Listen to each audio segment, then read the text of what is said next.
dans Bien avec soi, le podcast créé pour te permettre de faire la lumière sur tes zones d'ombre et donc de connaître, accepter, embrasser qui tu es dans ton entièreté. Ce voyage en toi que je te propose est la promesse de vivre une plénitude émotionnelle ineffable et la liberté absolue d'être qui tu es. Pour cela, je te parle de développement personnel, de psychologie, de philosophie, de spiritualité, de résilience, de mindset et aussi de mes apprentissages. Je suis Marie Perron, coach spécialisée dans le shadow work et je suis ravie de t'accueillir dans ce tout nouvel épisode.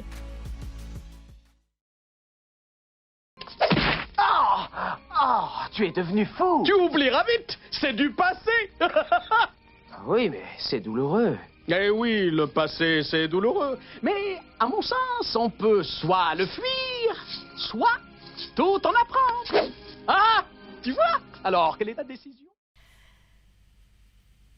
Je pense que tu as reconnu la scène mythique de l'incroyable Le Roi Lion des studios Disney. Une scène qui, personnellement, m'a beaucoup marqué et m'a beaucoup aidé dans ma reconnexion et ma guérison. Cette scène, pendant des années, j'ai envie de te dire, a vraiment été mon credo, mon mantra, ma voix principale. Parce que je me reconnaissais tellement en Simba et en sa peur du changement. Si ce n'est que moi, il m'a fallu plus d'une nuit quand même pour switcher.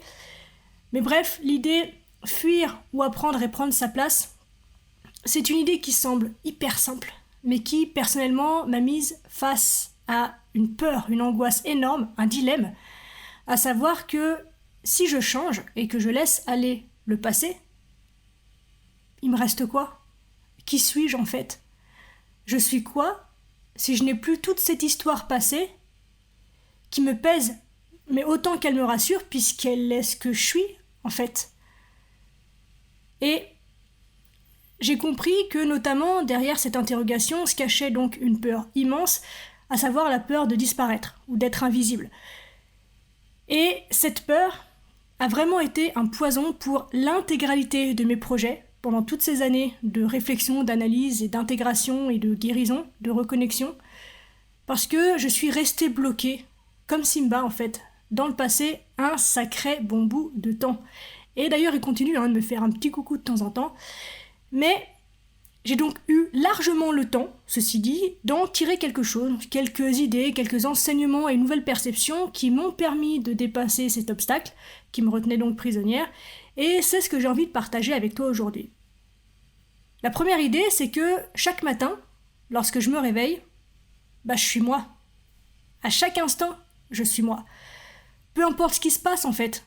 Aujourd'hui, je me dirige effectivement vers la personne que je serai demain, donc présentement, je suis en changement, mais ça ne m'empêche pas d'être quand même moi, là, maintenant, tout comme je serai moi demain et tout comme j'étais déjà moi hier. Et ça paraît bête, mais je me souviens, par exemple, quand j'étais plus jeune, que j'avais cette peur, j'avais cette pensée que si telle ou telle situation changeait ou que telle ou telle personne sortait de ma vie, je m'en remettrais pas. Mais si, en fait.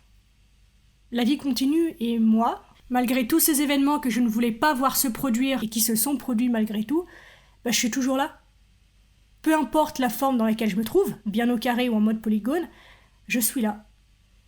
Donc, ça nous amène à la deuxième idée, c'est que un changement, ça se prépare. C'est jamais brutal, même lorsqu'il s'agit d'un accident, d'une maladie ou d'un licenciement, par exemple.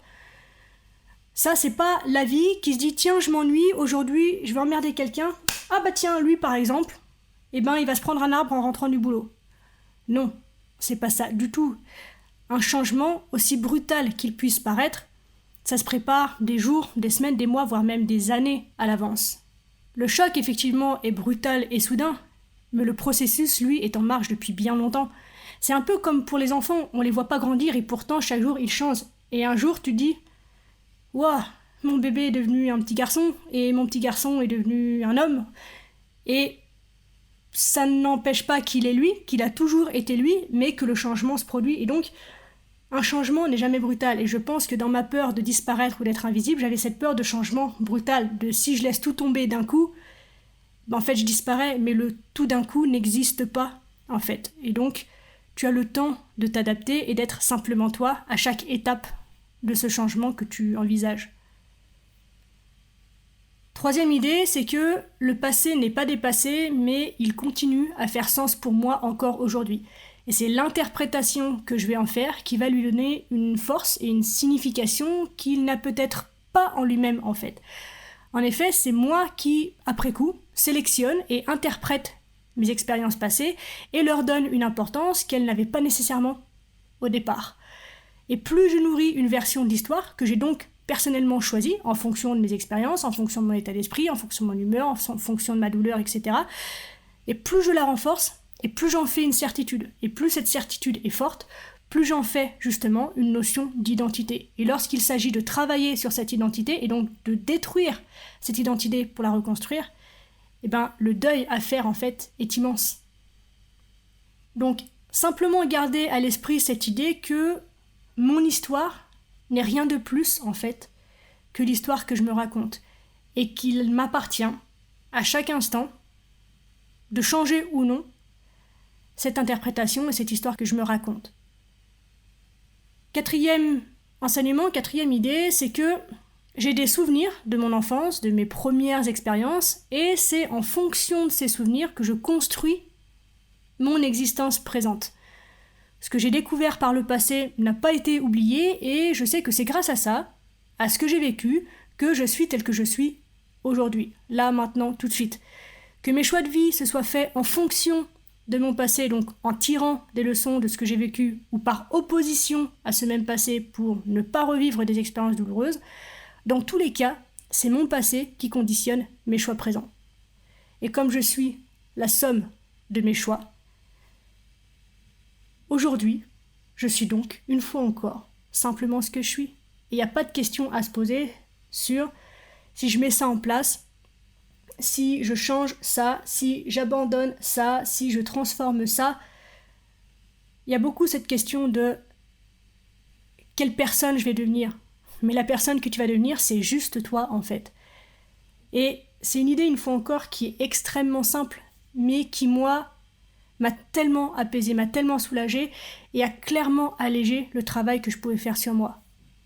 Cinquième idée, c'est qu'il y a un piège dans tout ça, à savoir qu'à force d'observer son passé, d'analyser, d'aller le visiter, eh bien, il y a de très fortes chances d'en rester prisonnier. J'ai passé beaucoup de temps, personnellement, justement, à analyser, décortiquer, réinterpréter les images de mon passé, et la vérité, c'est que c'est un puits sans fond.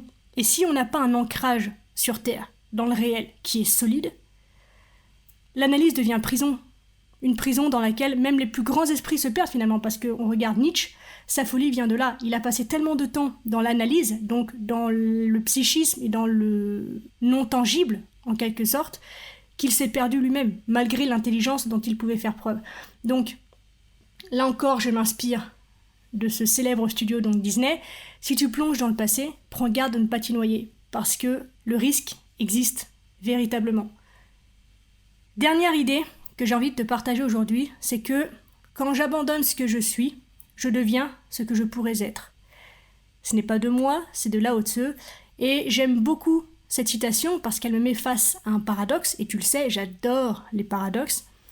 Et le paradoxe, notamment face auquel elle me met, c'est que pour savoir qui je peux être, a priori, je dois savoir déjà qui je suis. Pour aller à un endroit, il faut savoir d'où l'on part. Et dans toute cette interrogation que je te pose aujourd'hui, c'est justement ça qui pêche. Qui suis-je ? C'est l'une des questions à laquelle il est le plus difficile de répondre, et pourtant, il semblerait que, pour beaucoup, le passé soit l'unique réponse, on reste bloqué dans cette réponse, et il n'y a pas d'autre réponse possible. Mais pourquoi en fait ? Qu'est-ce qui justifie ça ? Pourquoi choisir de donner plus d'importance au passé qu'au futur, par exemple ? Si je peux construire et nourrir une image de qui j'étais, je peux également construire et nourrir l'image de qui je peux être. Et dans les deux cas, il s'agit d'une part d'un choix que je fais, et il s'agit toujours de moi. Et même si demain est trop difficile à prévoir ou qu'hier est trop difficile à regarder, je peux aussi construire l'image de qui je suis maintenant. Qui ai-je envie d'être là, maintenant, tout de suite ? Que puis-je faire maintenant pour me sentir être ça, entre guillemets, là, maintenant, tout de suite ? L'avant existe en nous en tant qu'essence, mais pas en tant que forme. Prenons l'exemple de la chenille qui se transforme en papillon. Si tu ouvres le cocon pendant la période de transformation, tu ne trouveras ni chenille ni papillon, mais une espèce de liquide un peu visqueux. Donc la chenille n'est plus, le papillon n'est pas encore, et pourtant les deux sont là. Et lorsque le papillon sort enfin, la chenille n'a pas disparu pour autant. Donc tout est en fait une question d'image, de ce concept d'image de soi auquel nous sommes très attachés en Occident. Il s'agit de cette petite image à l'intérieur de nous qui, selon nous, reflète qui nous sommes.